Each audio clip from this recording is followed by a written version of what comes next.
Hello guys, this is Hard Reset. Your Robinhood not working.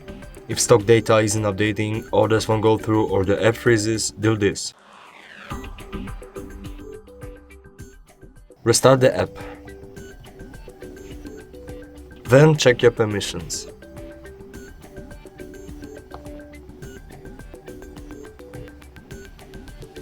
Allow some. Then check your internet connection. If it's good, try to restart your application.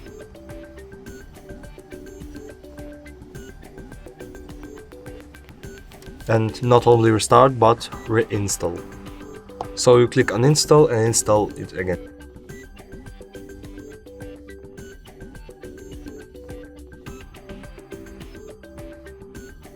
Here we go.